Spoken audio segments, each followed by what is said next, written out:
Hi everyone, we're back for Watches of the Month and we're going to kick it off with one of my favourite watches, the Tudor Black Bay 58. I absolutely love this watch, so much so I bought one myself. So this watch came out in 2018 and it was originally based on the watch that came out in 1958, reference 7924. And this is a very, very popular watch. And that is for multiple reasons. So we're going to start off firstly with the size. It's 39 millimeters. It sits so well on the wrist. It's only 11.4 millimeters deep. It sits fantastically with a cuff shirt. It sits fantastically when you're wearing a casual shirt at the weekend or even a t-shirt.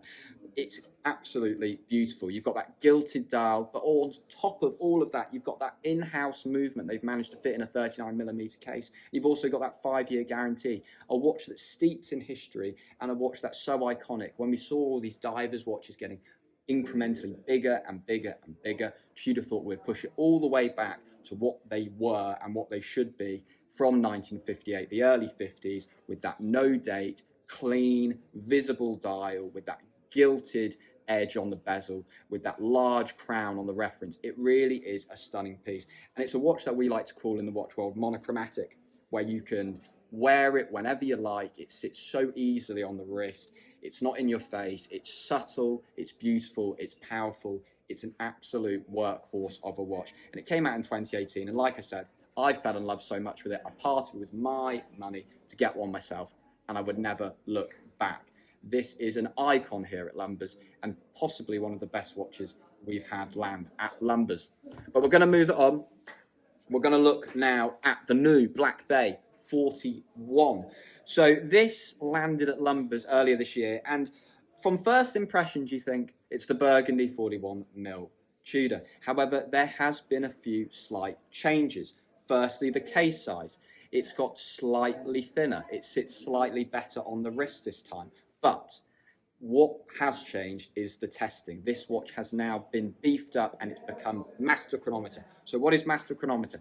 It's the idea, or what? It's not even the idea. In fact, it is the Institute of Metrology, and it's the institute that measures everything. The idea that all the measurements in the world were defined by this institute, and therefore Tudor have managed to put this watch into master chronometer testing, whereby the testing is far more rigorous in terms of anti-magnetic testing, vibration testing, water pressure testing, and therefore in terms of the watch movement and the quality of the build itself, it's really beefed it up and it's really gone that next step up in terms of testing for watches, and hopefully we'll see other watches go down this route from Tudor in the future.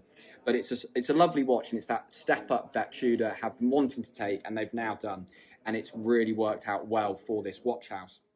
And now we're going to take you to the skies with one of Breitling's new watches, the new AVI chronograph. Firstly, the dial is stunning.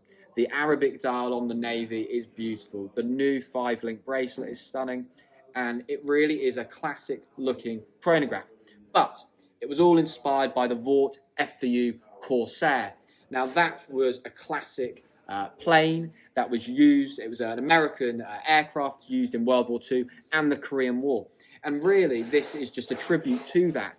And it's done exceptionally well. You've got this sort of satin bracelet, then with the polished bezel, and it all comes together to make a very pretty piece. I think we should also just talk about the chronograph in terms of that red marker. It sits and sweeps very well on this Arabic dial. But it's just a very handsome looking watch, and a watch that certainly did the F4U Corsair justice back in the 1940s.